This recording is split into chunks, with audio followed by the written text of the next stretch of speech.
G'day guys, welcome back to my channel. My name is Wildkard. Thank you for watching the Wildkard Rugby Show. Like, comment, subscribe, and yes! Western Force versus the Reds at the Force Field in Western Australia, Perfingtang. This was, really disappointing, to be honest, this game. I know there has been a major coaching change at the Western Force over the week. That was the addition of Leon McDonald to the Western Force setup, and Leon McDonald was obviously former All Black, and he was coaching the Blues for a number of years to a lack of success, I think. And one of the major thing that he did at the Blues was a lot of the kicking game from Beauden Barrett. And tonight, there was a very clear shift to play the bloody kicking game instead of playing rugby tonight. A big shift from how the Western Force actually played from the previous 2 weeks. And this was really bad, I think. I thought the Western Force had the advantage over the Reds physically around the breakdown, a little bit more organized as well. There was a point where Michael Liner had a concussion. Did I say Michael Liner? What's his name? Tom Liner. Sorry, Michael is his dad, right? Michael Liner Jr., right, had a concussion that was taken off the field at halftime. We'll talk about the ref in a second, and then the Reds was pretty much, look a little bit flat in the second half, to be honest. Without Liner's organization, without Liner's strategic, some of the strategic stuff that they play around him, he just looked a little bit, one-dimensional without him. With this, regardless, despite that clear disadvantage the Reds was experiencing in the second half, the Western Force had literally nothing. Just high ball. And I had to go check the stats because I was like, I don't remember the Western Force playing like this, right? I had to check the stats. And sure enough, right, to my utter disbelief, the Western Force kicked 1,000 meters this game. 32 kicks. And I had to go back to the previous weeks, right? Last week against the Brumbies, Western Force only did 463. Right, Brumbies was the one that does the stupid kicking. And the week before that against Moana Pacifica as well, I had to check it, only 16 kicks for 461 kick meters. So, I don't know what the fuck is going on. Did Leon McDonald just take over the team and become the head coach?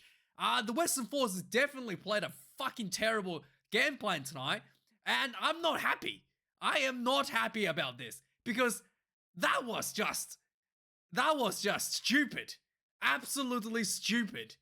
And, if you don't want to play with the ball, the Reds were more than happy to run at you.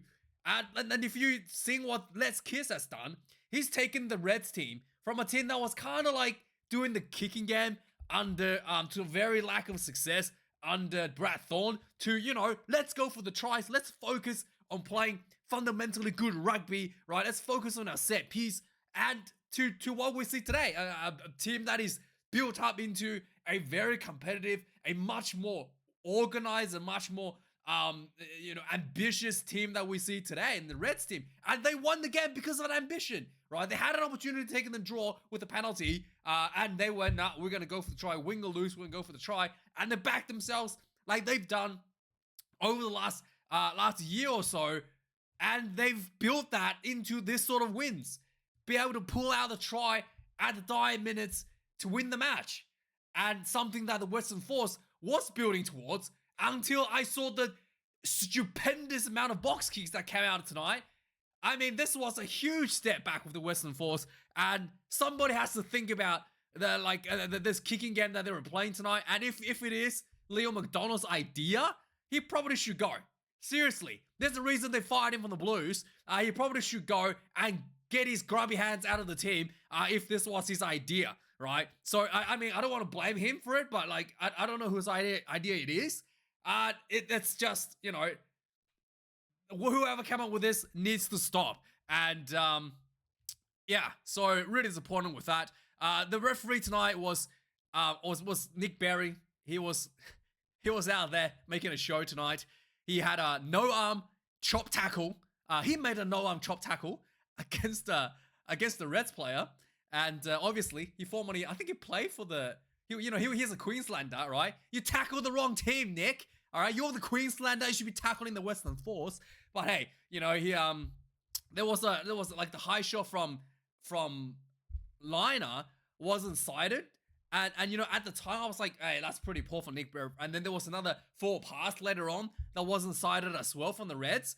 And then I was like, what's going on with the Nick Berry? And then it was revealed that his, you know, walkie-talkie to the TMO was broken. So maybe the TMO was screaming at him, right? There's a knock on, there's a high shot, and he didn't reply. So it was just like, you know, he was probably not looked at because of that, because his headpiece was broken. So, you know, I initially I was like, what is going on here? This is really poor TMO. But then I'll give him a pass on that. Maybe because his headpiece broke and he couldn't hear the TMO calls. And maybe there was the head-on head contact on line after the game. But yeah, it is you know, it's apparently a technical issue, not Nick Berry's fault there. Outside of that, the scrums were pretty even. I thought the Reds had a little bit of advantage there. Nick Berry, again, I thought there were a few scrums where the teams went down and he just went play on, and shouldn't be the case. He should have made a decision. If someone goes down, you need to decide whose fault is it, and should probably give the team the advantage for putting the pressure on, forcing the collapsing of the scrum. Something that Nick Berry seems to not like to do.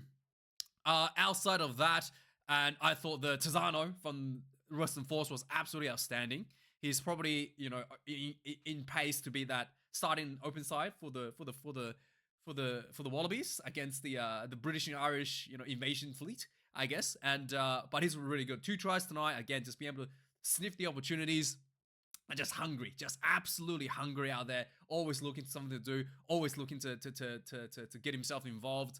And I like that. I like that about him. And I think that, you know, that opportunistic mentality is something that the Wallabies needed on the field, and he was really, really good. Donaldson's kicking was, again, 100% tonight. I thought his kicking game was a little bit questionable, but I thought his goal kicking was really good.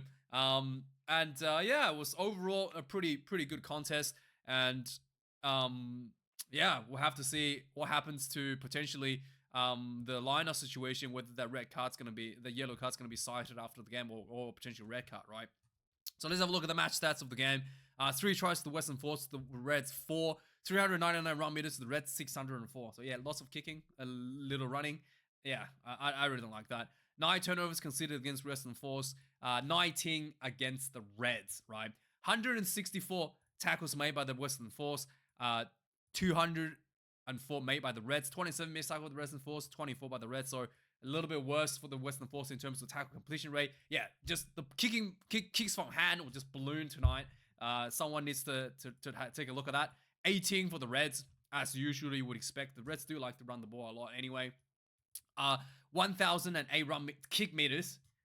Western Force, 530 for the Reds. Pretty standard there for the Reds there.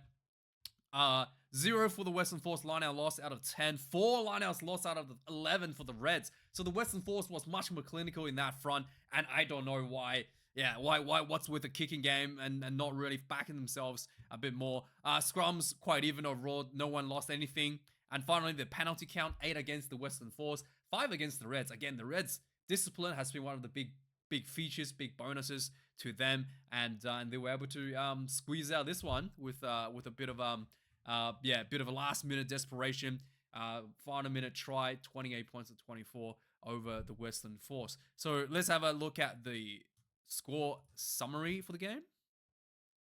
The game kind of started out a bit back and forward. Both teams weren't able to score. Lots of back and forward, and then it took about 15 minutes. But finally, the Western Force was able to get some sustained pressure against the Reds. There was a crossfield kick by Donaldson, and that was a tackle short just over the try line, and then just piling in, pick and go, and Tizano gets the one over the line, 7 points to 0 for the Western Force. 20 minutes into the game, the Western Force gets another strike on the board.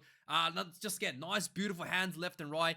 Dealing pitch was down 1 meter short. Again, pick and go. Darcy Swain darks in under the defenders for the second try for the Western Force, right on the sideline. 14 points to 0. Donaldson slots this one. Really, really nice from him. After this, 3 minutes in, 3 minutes after to 23 minutes on the clock, there was a Reds with them, Western Force were just kind of like going at it. There was a penalty advantage close to the Western Force 22. And then there was a little grubber kick behind by Tate McDermott. And it was almost like the Western Force thought there was a penalty or something. Everybody just like stood there. Like nobody from the Western Force team was chasing this one, essentially. There was 3 Reds players chasing this ball. And like the Western Force was nowhere near in contention for this one. And then they were kind of just, the Reds player was kind of just like, okay, you get this one. And it was Josh Fluke dot the ball down. 14 points to 7 for the score. 26 minutes into the game, there was this again a really nice set play from the Reds. Tate McDermott got the ball. This was really good, by the way. This was like almost like a magic trick. I don't know if you've ever seen this. Initially, like my brain was like, what the hell happened? I don't know if you've probably seen this before. Some people are able to do this. You look like they pass, and then the ball kind of goes backwards. I don't know if you've probably seen that. Like they kind of just go, and then like leave the ball behind, sort of thing. He looked like he did that, okay? And he looked like he was gonna do a short flat ball to a runner, and the ball just like went backwards to Sewu Uru ran through the gap at the 10 channel right behind him at the 10 channel. It was like one of those tricky passes. From the initial look, really impressive. So Uru ran through, and then there was some nice good hands between the forwards, and eventually, what's his name? Liner got the ball, inside ball, went in for the try, 14 points apiece. 29 minutes to the end, there was a penalty to the Western Force, and it was like, yeah, we're going to have to stay the situation a little bit. They kicked the 3, 17 points to 14. And that was pretty much it. The first half, Liner got a head and hit just before halftime and didn't come back on for the second half. Anyway, 4 minutes in the second half, the Queensland Reds fullback who had a bit of a struggle tonight. Murray, right? He had the ball, like kind of passed to him from his teammate. There was a little kick behind. Again, just stupid kicking game from the Western Force. The ball was popped to him, and then he just ran through and pumped off like he like shrugged off 2 defenders, and then still got the offload to McDermott. And then McDermott ran through inside ball to George Fluke, goes in for the second try. 17 points to 21. There was a Fluke got hurt at 50 minutes into the game, and it looked, I think this was Donaldson tackling him. This actually technically could be interpreted as a hip drop tackle, to be honest. So he grabbed him from behind, up at the shoulders, and he dragged him down, and he didn't deliberately land on him on the leg, but he did, like, as the player were rolling down, he did kind of like clip, I guess, like he didn't deliberately land on it, but he like rolled onto it after Fluke had kind of like was pulled down.